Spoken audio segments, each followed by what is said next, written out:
பரிசுத்தரும் உலக ரட்சகருமாய் இருக்கிற இயேசு கிறிஸ்துவின் நாமத்தினாலே இந்த பதிவை பார்க்கிற உங்கள் ஒவ்வொருவரையும் வாழ்த்துகிறேன், வரவேற்கிறேன்.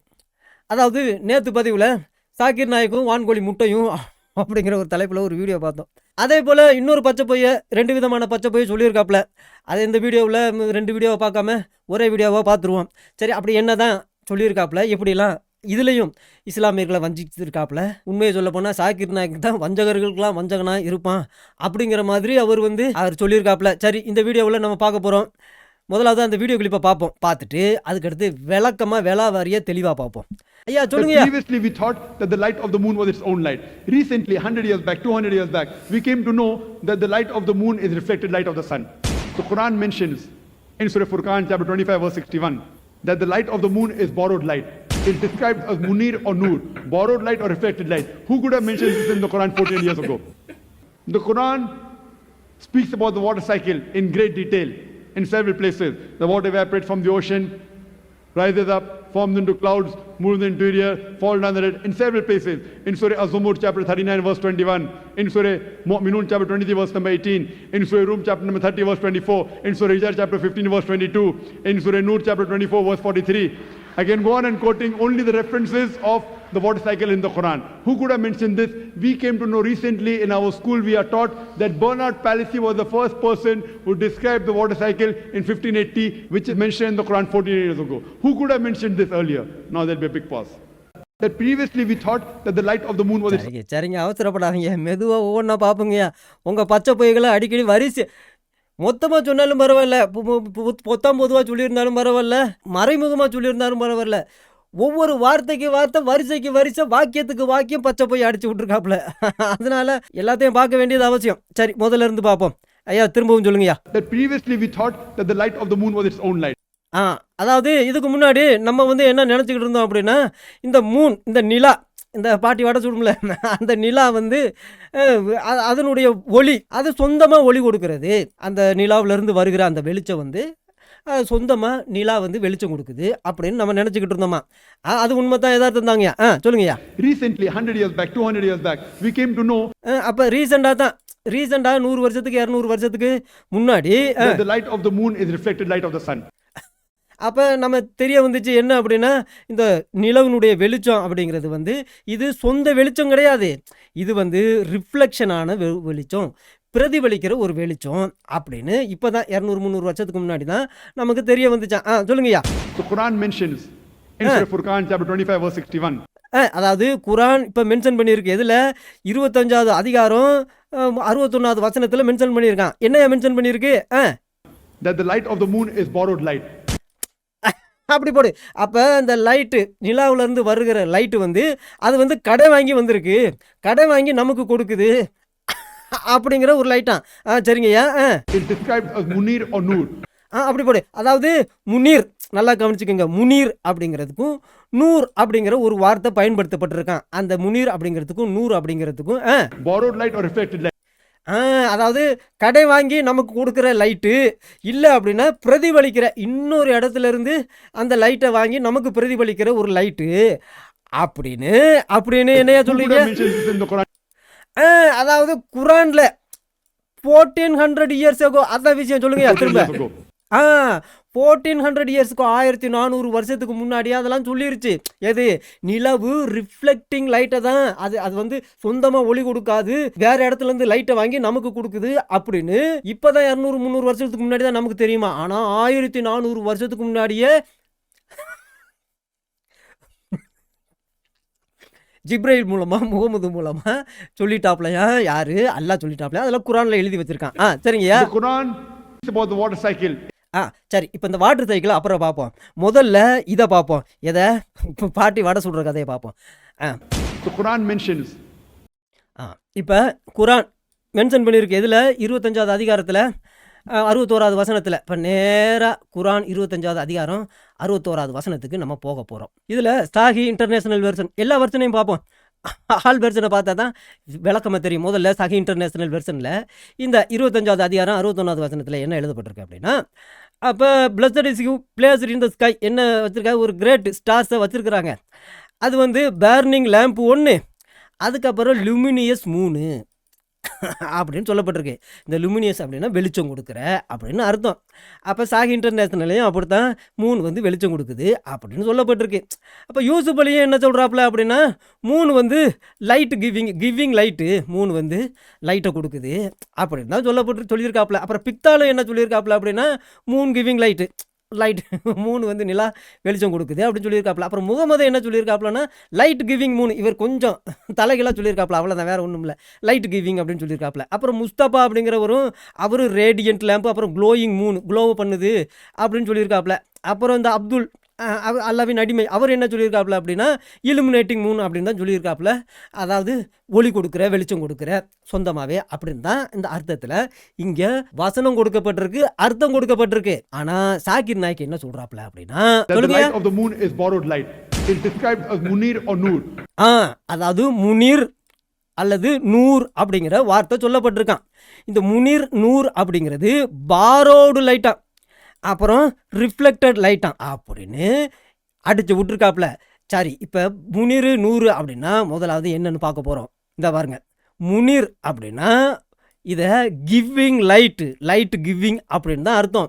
இலுமினேட்டிங், அது இலுமினாட்டி கிடையாது, இலுமினேட்டிங், சொந்தமாக ஒளி கொடுக்குற ஒரு விஷயம் அப்படின்னு அர்த்தமா. இது வந்து எந்த அரபிக் வேர்டுலேருந்து வந்திருக்கு அப்படின்னா நூர், NWR நூர் அப்படின்னு சொல்கிறாங்க. இதுக்கு லைட்டு அப்படின்னு தான் அர்த்தம். இதுக்கு எந்த விதத்துலையும் ரிஃப்ளெக்டர் லைட்டு அப்படின்னு அர்த்தம் கிடையாது. இதை என்ன சொல்லணும், சிம்பிளி என்ன சொல்லணும், சைன் பண்ணுது, அப்புறம் கிவ்ஸ் லைட்டு கொடுக்குது, ஒளி கொடுக்குது அப்படின்னு தான் சொல்லணும். அப்போ முனீர் அப்படின்னா இதுதான் அர்த்தம். இதைத்தான் இதனுடைய ரூட் வேர்டு நூறு அப்படின்னு சொல்கிறாங்க. அப்படி இருக்கும் பொழுது இந்த குரான் வந்து அதாவது மூணு அப்படிங்கிறத ரிஃப்ளெக்டிங் ஒரு எலிமெண்ட்டாக காமிக்குதா அப்படின்னு இந்திர மனிதன்ட்ட கேட்டேன். அப்போ ரொம்ப ஷார்ட்டாக ஒரு ஆன்சர் சொல்லிட்டாப்புல. என்ன அப்படின்னா கிடையாது. ஏன்னு கேட்டால் குரானு எப்போவுமே கிளியராக எந்த விஷயத்தையும் நிலா ரிஃப்ளெக்டிங் லைட்டு அப்படிங்கிற சென்ஸில் பேசுனதும் கிடையாது, எழுதுனது கிடையாது, சொன்னதும் கிடையாது அப்படின்னு ஷார்ட்டாக ஒரு ஆன்சரை இல்லை அப்படின்னு சொல்லிடுச்சு. இதில் ரொம்ப முக்கியமாக இந்த சாக்கிர் நாய்க்கு சொன்னது மாதிரி 2-3 வசனத்தை காமிக்குது. அதில் சன்னு வந்து என்ன அப்படின்னா லேம்பு, சிராஜ் அப்படின்னு சொல்கிறாங்க. அதாவது அது தீ அதுலேருந்து வர்றதுனால அதோ லேம்புன்னு சொல்கிறாங்க போல இருக்குது. அப்போ ஒளி கொடுக்குது. ஆனால் 100 அப்படிங்கிறதுக்கு நல்லா கவனிக்கணும், 100 அப்படிங்கிறதுக்கு லைட் கிவிங்கு லூமினியஸ் அப்படின்னு தான் அர்த்தம், ஒளி கொடுக்குது அப்படின்னு தான் அர்த்தம். அப்போ 2-3 வசனத்தில் இதெல்லாம் கொடுக்கப்பட்டிருக்கு. 100 அப்படின்னா லைட்டு, 100 அப்படின்னா லைட்டு அப்படின்னு தான் இங்கே அர்த்தம்.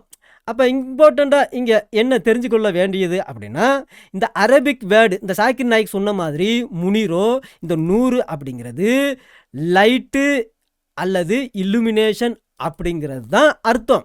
ஆனால் இது ரிஃப்ளெக்டடு லைட்டு அப்படிங்கிற அர்த்தத்தில் அங்கே சொல்லப்படலை, எழுதப்படலை, கொடுக்கப்படலை. எப்போ அரபிக் லாங்குவேஜை ஆரம்பிச்சிச்சோ அப்போ இருந்து 100 அப்படின்னா முனீர் அப்படின்னாலே என்ன அர்த்தம்னால லைட்டு, ஒளி கொடுக்குது அப்படின்னு தான் அர்த்தம்.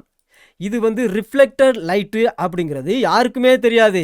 ஆனால் கடைசியாக சாக்கிர் நாய்க்கு என்ன செஞ்சிட்டாப்புல வந்துன்னா இந்த 100க்கு இந்த முனீருக்கு ரிஃப்ளெக்டட் லைட்டு அப்படின்னு அர்த்தம் இருக்குது அப்படின்னு சொல்லிட்டாப்புல. அதாவது ஒளி தானாக கொடுக்குது அப்படிங்கிறதுக்கும் ஒளி பிரதிபலிக்குது அப்படிங்கிறதுக்கும் ஒரே வார்த்தையாக ஒரே அர்த்தமாக. அது எப்படி, எஸ்ஸுனா ஆமான்னு தான் வரும், எஸ்ஸுனா ஆமாம் இல்லை அப்படின்னு 2 அர்த்தம் இருக்குன்னு சொல்ல முடியுமா? ஆனால் ஜாக்கிர் நாய்க்கு என்ன சொல்கிறாப்புல அப்படின்னா 100 அப்படின்னா சொந்தமாக ஒளி கொடுக்குறதுன்னு அர்த்தம், 100 அப்படின்னா அதாவது வாடகைக்கு வாங்கிச்சு கடை வாங்கி ஒளி கொடுக்குது அப்படின்னு அர்த்தம் அப்படிங்கிற மாதிரி அடித்து விட்டாப்புல. அப்போ நிறைய பேர் இந்த கிளாசிக் அரபிக்னு சொல்லுவாங்க. உனக்கு என்ன சாதாரண அரபிக்கில் பற்றிலாம் சொல்லாத, கிளாசிக் அரபிக் தெரியுமா? எங்கள் சாக்கிர் நாய்க்கு இந்த கிளாசிக் அரபிக் அப்படிங்கிற ஒரு விஷயத்துலையும் அங்கேயும் இந்த மாதிரியான ஒரு வார்த்தை 100க்கு ரிஃப்ளெக்ஷன், முனீருக்கு ரிஃப்ளெக்ஷன் அப்படிங்கிற எந்த ஒரு அர்த்தமுமே கிடையாது. இத்தனை காலமாக அப்படி அர்த்தம் யாரும் கொடுக்கல. ஆனால் சாக்கிர் நாய்க்கு வந்தாப்புல பார்த்துட்டு என்ன செஞ்சாப்புல அப்படின்னா நல்லா கவனிங்க.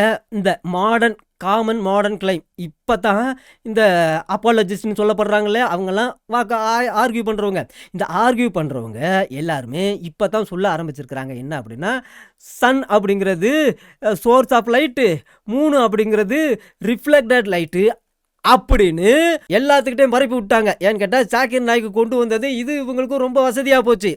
இதை வந்து ஒரு அறிவியல் கூற்றா அறிவியல் உண்மையாக ஆக்கிவிடுவோம் அப்படிங்கிற லெவலில் சொல்லியிருந்தாங்க. ஆனால் இயந்திர மனிதன் சொல்லிட்டாப்புல இது வந்து சும்மா இன்டர்பிரேட்டிவ் கிளைம் தான், இது சாதாரணமாக எல்லாரும் இதுக்கு இதுதான் அர்த்தம்னு எவனாவது எதையாவது சொன்னால் அதை நம்பிட முடியுமா? எவன் வேணாலும் எதுக்கு வேணாலும் எப்படிப்பட்ட விளக்கமும் கொடுக்கலாம். ஆனால் அது சரியான விளக்கமாக இருக்குமா? சும்மா அவன் என்ன செஞ்சுட்டான் அப்படின்னா இப்படிப்பட்ட இன்டர்பிரேஷன் பண்ணிட்டாங்களாம்.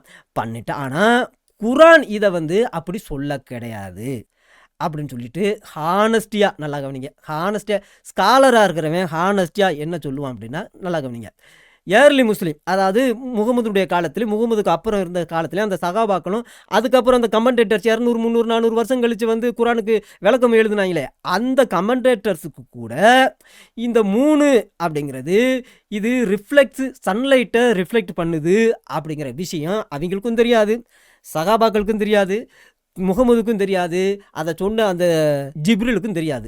ஆனால் இப்போ இந்த ஐடியா, நல்லா கவனிங்க, இந்த ஐடியா எந்த ஐடியா? இப்போ 100 அப்படிங்கிறதுக்கு ரிஃப்ளெக்ஷன் லைட்டு அப்படின்னு சொல்கிறதுக்கு இந்த ஐடியா எப்போ ரிஃப்ளெக்ஷன் எப்போ வந்துச்சுன்னா, இது எப்போ என்ட்ராச்சு அப்படின்னு, இந்த இஸ்லாத்துக்குள்ளே என்ட்ராச்சு, குரானுக்குள்ளே என்ட்ராச்சு அப்படின்னா ஆஃப்டர் மாடர்ன் அஸ்ட்ரானமி. அதாவது வானவியல் துறையில் இப்போ தான் வந்து இந்த 200 300 வருஷம், அதாவது நிலா வந்து தானாக ஒளி கொடுக்காது, அது லைட்டை ரிஃப்ளெக்ட் பண்ணும் அப்படின்னு வானவியல் ஆராய்ச்சியாளர்கள்லாம் சொன்னாங்கல்ல. அப்போ தான் இந்த வார்த்தையை, எந்த வார்த்தை, அந்த 100 அப்படிங்கிற வார்த்தை குரானுக்குள்ளே என்ட்ராயிருச்சு, இஸ்லாத்துக்குள்ளே என்ட்ராயிருச்சு அப்படின்னு சொல்கிறாங்க. இதை ஹானஸ்டாக கிளியராக ஃபேராக கன்க்ளூஷன் பண்ணோம் அப்படின்னா, குரான் வந்து சூரியனையும் சந்திரனையும் வித்தியாசமான வார்த்தையில் வேறுபடுத்தி காமிக்கலாம். அதனுடைய லைட்டை சூரியனும் வெளிச்சம் கொடுக்குது, சந்திரனும் வெளிச்சம் கொடுக்குது அப்படின்னு தான் காமிச்சிருக்கே தவிர, சூரியன்லேருந்து வெளிச்சம் போகுது, அது சந்திரன்லேருந்து ரிஃப்ளெக்ட் ஆகி பூமிக்கு வருது அப்படின்னு குரான் வேறுபடுத்தி காமிக்கலை அப்படின்னு ஃபேரா, இதுதான் நியாயமாக ஆனஸ்டாக சொல்கிறது. அதனால தான் இது நிலாவை ரிஃப்ளெக்ட் லைட்டு அப்படின்னு சொல்லலை. இப்போ தான் கிளைம் பண்ண ஆரம்பிச்சிட்டாங்க இந்த சயின்டிஃபிக் ஸ்டேட்மெண்ட்டுக்காக. எது இந்த வார்த்தையை கொண்டு வந்துட்டாங்க, டெக்ஸ்ட்டுக்குள்ளே கொண்டு வந்து புகுத்திட்டாங்க. இந்த 100 இந்த முனீர் அப்படின்னா ரிஃப்ளெக்ஷன் லைட்டுன்னு அர்த்தமுங்க அப்படின்னு. யார் சொன்னது? இப்போ இதுக்கு முன்னாடியெல்லாம் யாரும் சொல்லி, எங்கள் சாக்கிர் நாயக் வந்ததுக்கப்புறம் தான் கண்டுபிடிச்சாங்க. சாக்கிர் நாயக் தான் இப்போ இந்த 100 அப்படிங்கிற வார்த்தைக்கு ரிஃப்ளெக்ஷன் லைட்டு அப்படிங்கிற ஒரு புதிய அர்த்தத்தை கொடுத்துருக்காப்புல. இப்படி இருக்கும் பொழுது நல்லா கவனிங்க, இதை சாக்கிர் நாயக் என்ன சொல்கிறாப்புல அப்படின்னா, borrowed light or reflected light, who could have mentioned this in the Quran? அதாவது இதை வந்து யார் மென்ஷன் பண்ணியிருக்க முடியும்? 1400 வருஷத்துக்கு முன்னாடி இது குரானை தவிர யார் மென்ஷன் பண்ணியிருக்க முடியும் அப்படின்னு கேட்குறாப்புல. பாவம் சாக்கிர் நாயக்குக்கு டிவிடி காலத்தில், சிடி காலத்தில் இன்டர்நெட்டை பற்றி தெரியாது. அதனால தான் இப்போ வசமாக மாட்டிக்கிட்டாரு. இங்கே பாருங்கள், நல்லா கவனிங்க, இந்த அனாக்சாகோரஸ் அப்படிங்கிறவர், இவர் வந்து ஒரு விஷயத்தை சொல்லியிருக்காப்புல. இவருடைய காலம் இயேசு கிறிஸ்துக்கு முன்னாடி 500 வருஷத்துக்கு முன்னாடி. அப்போ முகமதுனுடைய காலத்துலேருந்து 1100 வருஷத்துக்கு முன்னாடி. இப்போ முகமதுடைய காலத்துலேருந்து 1100 வருஷம், இப்போ இருந்து 2500 வருஷத்துக்கு முன்னாடியே இவர் வந்து ஒரு கிரீக் பிலாசபர். இவர் வந்து ஏர்லி அஸ்ட்ரானமர், அதாவது வானவியலில் இவர் வந்து ஆராய்ச்சியாளர். இவர் முதலாக சூரியன் அப்படிங்கிறது ஒரு ஃபயரி பாடி, இதுதான் சோர்ஸ் ஆஃப் லைட்டு. ஆனால் சந்திரன் இது சொந்தமாக ஒளி கொடுக்கறது கிடையாது, இது சூரியனுடைய ஒளியை தான் ரிஃப்ளெக்ட் பண்ணுது அப்படின்னு கிறிஸ்துவுக்கு முன்னாடி 500 வருஷத்துக்கு முன்னாடியே சொல்லிட்டாப்புல. முகமதுக்கு முன்னாடி 1100 வருஷத்துக்கு முன்னாடியே சொல்லிட்டாப்புல. ஆனால் சாக்கிர் நாயக் இங்கே என்ன சொல்கிறாப்புலன்னா, 1400 வருஷத்துக்கு முன்னாடி எங்கள் முகமதுக்கு தவிர வேறு யாருக்கு தெரியும்? ஏன்னு கேட்டால் முகமதுவன் நபி அப்படின்னு ப்ரூவ் பண்ணணும். அதுக்காக சட்டத்திட்டங்களையோ அந்த கலாச்சாரங்களையோ எடுத்துகிட்டு வந்தால் காமிக்க முடியாது. இப்போ வேறு வழியில் போய் அறிவியல் உண்மைகளோட இது கலந்தது அப்படிங்கிற மாதிரி பச்சை பொய்ய அடிச்சு விட்டாப்புல. அப்போ இந்த ஐடியா, இந்த ரிஃப்ளெக்டட் மூன் லைட்டு அப்படிங்கிறது முகமதுக்கு முன்னாடி 1100 வருஷத்துக்கு முன்னாடியே தெரியும். இது வந்து கிரேக்க அறிவியலில் அரிஸ்டாட்டில், இந்த டோலமி அப்படிங்கிறவங்கெல்லாம் இதை அக்ரி பண்ணியிருக்காங்க. எப்போ? முகமதுக்கு முன்னாடி 1000 வருஷத்துக்கு முன்னாடியே. அப்போ அனாக்சாகோரஸ் அப்படிங்கிறவர் தான் இதை கிளியராக ஸ்டேட் பண்ணியிருக்கிறாப்புல. எது?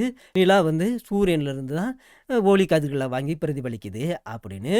இது ஏர்லியஸ்ட் ரெக்கார்டட் இன் ஹிஸ்ட்ரி. அப்போ பிலாசபர்களுக்கெல்லாம் எப்படி தெரியும்? அப்போ பிலாசபர்களே அப்படி கரெக்டாக சொல்லியிருக்கிறாங்க அப்படின்னா, ஒரு நபிங்கிறவர் கரெக்டாக அவங்ககிட்ட சொல்லியிருக்கணுமா இல்லையா? இந்த சூரியன் என்ன தெரியுமா, இந்த சூரியன்லேருந்து தான் அங்கே வெளிச்சம் போகுது நிலாவுக்கு, அது ரிஃப்ளெக்ட் தான் பண்ணுது, அதில் வெளிச்சம் கிடையாது, நான் போய் பார்த்தேன் அப்படின்னு சொல்லியிருக்கணும். அப்படி உண்மையிலே அறிவியல் பூர்வமாக உண்மையாக சொல்லணும் அப்படின்னா. ஆனால் சூரியன் வெளிச்சம் கொடுக்குது, சந்திரன் வெளிச்சம் கொடுக்குது அப்படின்னு யாருக்கு தான் தெரியாது? அந்த காலத்திலேயே சூரியன் வெளிச்சம் கொடுக்குது, சந்திரன் வெளிச்சம் கொடுக்குதுன்னு அதை கடவுளாகவே வணங்கியிருக்காங்க. இந்த காலத்தில் உள்ள 13 வயசு பிள்ளையெல்லாம் பார்த்தா பார்க்கலையெல்லாம் காதலியாக நடந்து போய்கிட்டு இருக்காங்க. நாங்கள்லாம் 13 வயசில் நைட்டுக்கு நிலா எதுக்கடா நம்ம கூட நடந்து வருது அப்படின்னு நாங்கள் பார்த்துக்கிட்டே இருந்தோம். நிலா வெளிச்சம் கொடுக்குது, சூரியன் வெளிச்சம் கொடுக்குது அப்படிங்கிறது யாருக்கு தான் தெரியாது?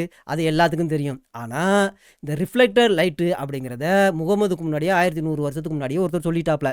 ஆனால் எங்கள் முகமது தான் சொன்னாப்ல, எங்கள் குரானில் தான் எழுதப்பட்டிருக்கு அப்படின்னு அடிச்சு விட்டுருக்காப்புல பச்சை பொய் இந்த சாக்கிர் நாயக்கு. இப்படி இருக்கும் பொழுது அடுத்த விஷயத்தை பார்ப்போம். அடுத்த விஷயம் சொல்லுங்கய்யா. 14 years ago, the Quran speaks about the water cycle in great அதாவது குரான் வந்து வாட்டர் சைக்கிளை பற்றி பேசுது அப்படின்றாப்புல. அதுவும் எப்படி சொல்லுதான்? கிரேட் டீட்டெயிலாக சொல்லுதான். இந்த வாட்டர் சைக்கிளை பற்றி சொல்லுதான். இந்த வாட்டர் சைக்கிள் அப்படின்னா கடல்லேருந்து தண்ணி ஆவியாகி அப்படியே மேகமாக மாறி அப்புறம் அங்கேருந்து மழை வந்து இந்த மழைனால ஆறு குளம்லாம் நிரம்பி ஊற்றெல்லாம் வந்து அது நேராக கடலுக்கு போய் சேருது இல்லையா? இதை தான் வாட்டர் சைக்கிள் அப்படின்னு சொல்லுவோம். இதை வந்து 1400 வருஷத்துக்கு முன்னாடி எங்கள் முகமதுக்கு தெரியும் அப்படின்னு சொல்லியிருந்தாப்புல. அது டீட்டெயிலாக தெரியுமா? in several places. The water evaporates from the ocean. நல்லா கவனிங்க. வாட்டர் வந்து எவோபரேட் ஆகுது, ஆவி ஆகுது அப்படிங்கிறது குரான்ல எழுதப்பட்டிருக்கான். Rises up, forms into clouds, moves into the air, fall down the earth in several places. Who could have mentioned அதான் யார் இதை வந்து மென்ஷன் பண்ணியிருக்க முடியும்? this? We came to know recently in our அப்போ நம்ம இப்போ தான் வந்து ரீசெண்டாக இதெல்லாம் ஸ்கூலில் நம்ம படிச்சிருக்கிறோம். school. We are taught that Bernard இந்த பெர்னார்டு பாலிசி அப்படிங்கிறவர் தான் இதை வந்து முதல்ல சொல்லியிருக்காப்லையாம். Palissy was the first person who described the water cycle in 1580, 1580. இப்போ தான் ஒரு 500 வருஷம் ஆச்சு. which is mentioned in the Quran 14 years ago. அப்படி போடு. அதாவது 1400 வருஷத்துக்கு முன்னாடியே, இப்போ 500 வருஷத்துக்கு முன்னாடி கண்டுபிடிச்சதை நாங்கள் 1400 வருஷத்துக்கு முன்னாடியே கண்டுபிடிச்சிட்டோம்யா. இது அது குரான்ல எழுதியிருக்கு அப்படின்ட்டு இருக்காப்புல. அதான் விஷயமே. இப்போ Who could have mentioned this earlier? There'll be a big pause. அதான் யார் இதையெல்லாம் மென்ஷன் பண்ணியிருக்க முடியும்? அதை கேட்டதுமே எல்லா இடத்துலையும் அறிவியலும் இந்த உலகமும் கிறிஸ்தவ உலகம் இந்த எல்லா உலகமும் அப்படியே ஸ்தம்பிச்சு போச்சான். அப்படியே அங்கே பிக் பாஸ் ஆயிடுச்சான். ஏன்னு கேட்டால் 1400 வருஷத்துக்கு முன்னாடியே வாட்டர் சைக்கிளை பற்றி தெளிவாக கிரேட் டீட்டெயிலில் சொல்லியிருக்கு அப்படின்னு. சரி, எப்படி பச்சை பைய சொல்லியிருக்கா அப்படிங்கிறத நம்ம பார்ப்போம். ஆரம்பத்துலேருந்து பார்ப்போம். இதுதான் வாட்டர் சைக்கிள். கடல்லேருந்து தண்ணி ஆவியாகி நேராக போய் கண்டென்சேஷன் ஆகி அப்புறம் மழையாக வருது. இதுதான். இது குரானில் என்ன எழுதப்பட்டிருக்கு அப்படின்னா, இவர் சொன்னது மாதிரி 30:48 என்ன சொல்லப்பட்டிருக்கு அப்படின்னா, அல்லாஹ் வந்து காற்று அனுப்புகிறாப்லையாம். அனுப்பும்போது அது வந்து காற்று அனுப்பின உடனே அது மேகமாக வருதான். மேகமாக வந்த உடனே அது எல்லா இடத்துலையும் ஸ்ப்ரெட் ஆகுதான். எங்கே? வானத்தில் ஸ்ப்ரெட் ஆகுதான். ஸ்ப்ரெட் ஆன பிறகு அப்புறம் அங்கேருந்து மழை வருது அப்படிங்கிற மாதிரியான வசனங்கள் தான் இது சொல்லப்பட்டிருக்கு. அங்கங்கே ரெயின் வருது, மழை வருது, ஸ்கைலேருந்து மழை வருது. அது யாருக்கு தான் தெரியாது வானத்திலேருந்து மழை வருது அப்படிங்கிறது. அப்போ நான் வந்து தண்ணியை வானத்திலேருந்து அனுப்பிச்சி விட்டேன் அப்படின்னு அல்லாஹ் சொல்கிறாப்லையாம். சரி, இதெல்லாம் இருக்கட்டும். ஆனால் குரான் அங்கே என்ன சொல்லியிருக்கு அப்படின்னா, அங்கே என்ன எழுதப்பட்டிருக்கு அப்படின்னா, மேகத்திலேருந்து மழை வருது அப்படின்னு சொல்லப்பட்டிருக்கு. அப்போ க்ளவுடு வந்து மூவ் ஆகும் பொழுது அதுக்கு காரணமாக இருக்கிறது காற்று அப்படிங்கிற மாதிரி விண்டு அனுப்புனதுமே அப்புறம் மேகம்லாம் வருது, அங்கிட்டு இங்கிட்டு சேர்ந்து ஒன்றாகுது அப்படின்னு சொல்லியிருக்கு. அப்போ மழை தண்ணி தான் இந்த பூமியில் ஆறுலாம் ஆற்றுல குளத்துலலாம் ஊற்றுலாம் எப்படி வருது அப்படின்னா, வானத்துலேருந்து பெய்கிற மழைனால அந்த மழை தண்ணி உள்ளே போய் அப்புறம் ஊற்றா வருது அப்படின்னு சொல்லுது. இதுதான் எல்லாத்துக்குமே தெரியுமே. சரி, இது எல்லாம் அப்சர்வேஷனல் டெஸ்கிரிப்ஷன் ஆஃப் நேச்சரை பற்றி ஒரு அப்சர்வ் பண்ண. அது அந்த காலத்துலேயும் எங்கள் காலத்துலேயும் எங்களுக்கும் தெரியும். நாங்களும் சின்ன வயசுலையெல்லாம் காற்றடிச்சா மழை வர போகுதுடா, வாங்கடா ஓடி போயிடுவோம் அப்படின்னு கிரிக்கெட்டை பேட்டை தூக்கிட்டு போவோம், ஓடுவோம். ஏன்னு கேட்டால் இன்னும் கொஞ்சம் நேரத்தில் மழை வந்துடும் அப்படின்னு. ஏன்னு கேட்டால் அந்த காற்று வரும்பொழுதே நமக்கு தெரியும், காற்றடிச்சா மேகங்கள்லாம் ஒன்று சேர்ந்தால் மழை வரும் அப்படிங்கிறது நமக்கு தெரியும். ஆனால் இங்கே குரான் என்ன சொல்லலை அப்படின்னா, இதில் எவாப்பரேஷனை பற்றி, ஆவியாகிறத பற்றி இங்கே குரானில் சொல்லப்படலை. முகமதுக்கு தெரியாது, ஜிப்ரேலுக்கு தெரியாது. அதே போல் கண்டென்சேஷனை பற்றி, ஃபிசிக்கல் ப்ராசஸை பற்றி முகமது சொல்லலை, ஜிப்ரேலுக்கு தெரியாது. இது வந்து தெளிவாக கடல்லேருந்து தண்ணி வேப்பர் ஆகுது, அதுக்கப்புறம் அது மேகமாகுது, அதுக்கப்புறம் தண்ணி வருது, அப்புறம் ஆறாகி அப்புறம் நேராக கடலுக்கு போகுது அப்படிங்கிற மாதிரியான ஒரு க்ளோஸ்டு சயின்டிஃபிக்கல் சைக்கிள் வந்து கொடுக்கலை. ஆனால் நல்லா கவனிங்க, இங்கே எவாபரேஷனை பற்றி குரான் மென்ஷன் பண்ணலை அப்படின்னு சொல்லியிருந்தும் இந்த சாக்கிர் நாயக்கு இதை கிளியராக மென்ஷன் பண்ணுதான். அதாவது தண்ணி தான் ஆவியாகுது, எங்கே ஓசன்லேருந்து ஆவியாகுது அப்படின்னு பச்சை பொய்ய சொல்லியிருக்காப்புல. ஏன்னு கேட்டால் மேகத்திலேருந்து மழை வருது அப்படிங்கிறது தான் சொல்லப்பட்டிருக்கு. அப்புறம் மழை அது ஆற்றுக்குள்ளே நிலத்துக்குள்ளே போகுது அப்படின்னு தான் சொல்லப்பட்டிருக்கு. ஆனால் எங்கே இந்த ஓசன்ஸை பற்றி, கடலை பற்றி அங்கே மென்ஷன் பண்ணவே கிடையாது. குரான்லேயும் மென்ஷன் பண்ணல, முகமதுக்கும் தெரியாது, ஜிப்ராயிலுக்கும் தெரியாது இந்த விஷயம். அதனால இந்த லிங்க்கு, எந்த லிங்க்கு, இந்த கடல் தண்ணி ஆவியாகி அது வேப்பராகிற அந்த விஷயமே கிடையாது. க்ளவுடும் இருக்குது, ரெயினும் இருக்குது. வேப்பராகிற விஷயம் முகமதுக்கு தெரியாது, ஜிப்ராயிலுக்கு தெரியாது. ஓசனை பற்றி அந்த எந்த லிங்க்குமே குரான் கொடுக்கல. அப்படி இருக்கும் பொழுது நல்லா கவனிங்க, ஆன்சியன் சிவிலைசேஷன், எது கிரேக்க நாகரிகம், இந்திய நாகரிகம், மெசபோத்தேமிய நாகரிகம், இவங்க எல்லாத்துக்குமே கிளவுடில் இருந்து தான் தண்ணி வருது அப்படிங்கிறது அவங்களுக்கும் தெரியும், நமக்கும் தெரியும். அப்புறம் மழைனால தான் ஆற்றுல தண்ணி வருது, மழை வந்தால் ஆற்றுல தண்ணி வரும் அப்படிங்கிறது நமக்கும் தெரியும், அந்த எல்லா நாகரிகளுக்கும் தெரியும். அதே போல் அனாக்சகரோஸ், அரிஸ்டாட்டில் அப்படிங்கிறவங்கலாம் முகமதுக்கு முன்னாடியே இதை குறித்து, இந்த வாட்டர் சைக்கிளை குறித்து டிஸ்கஸ் பண்ணி அதை தெளிவாக சொல்லியிருக்கிறாங்க. ஆனால் இங்கே சாக்கிர் நாய்க்கு பச்சை போய் அடிச்சு விட்ட மாதிரி எவாபரேட் அப்படிங்கிற ஒரு விஷயமே குரானில் கிடையாது. ஓஷன் அந்த லிங்க்கு குரானில் கிடையாது. அங்கே எழுதப்பட்டிருக்கிறது எல்லாமே ஒரு அப்சர்வபிள் நாலேஜ். நம்ம எப்படி அப்சர்வ் பண்ணி இது நடக்குது, அது நடக்குது அப்படின்னு சொல்கிறோம், அந்த ஒரு அப்சர்வ் நாலேஜில் தான் சொல்லப்பட்டிருக்கே தவிர இது ஒரு ஹிடன் சயின்டிஃபிக் டிஸ்கவரி கிடையாது அப்படின்னு தெளிவாக வரலாறு சொல்லுது. ஆனால் சாக்கிர் நாய்க்கு எல்லாருடைய கண்ணையும் கட்டி நிலாவில் பாட்டி வடை சுட்ட கதை மாதிரி ரிஃப்ளெக்ஷன் லைட்டு, முனீரு அப்படிங்கிற வார்த்தைக்கு ரிஃப்ளெக்டட் லைட்டு அப்படின்னு பச்சை பொய்ய சொல்லி அடித்து எல்லாரையும் ஏமாத்திட்டான். அதனால நம்ம பைபிள் சொல்லுகிறது மாதிரி பொய்னாவு ஒரு நிமிஷம் மாத்திரம்தான் இருக்கும் அப்படிங்கிறது எவ்வளோ பெரிய உண்மை. ரொம்ப காலம்லாம் அது நீடிக்காது அப்படிங்கிறது பாவம் இந்த சாக்கிர் நாய்க்கு தெரியாமல் போச்சு. சரி, இப்படி இருக்கிற பட்சத்தில் இந்த மாதிரி சாக்கிர் நாய்க்கு மாதிரியான வஞ்சகங்கள்கிட்ட மாட்டி இருக்கிற இந்த அப்பாவியான இஸ்லாமியர்கள் எப்படியாவது நம்முடைய இரட்சகராக இயேசு கிறிஸ்துவை, அவருடைய கிருபையை, அவருடைய இரக்கத்தை, அவருடைய தயவை, அவருடைய ரிலேஷன்ஷிப்பை அவங்க பெற்றுக்கொள்ளணும், அவங்களுக்கு அந்த வெளிப்பாடு வரணும் அப்படிங்கிறதுக்காக தயவு செய்து ஜெபித்துக் கொள்ளுங்கள். இஸ்லாமியர்களுக்காக ஜெபிக்கிற உங்கள் ஒவ்வொருவரையும் கர்த்தர் தாமே ஆசீர்வதிப்பாராக. ஆமேன்.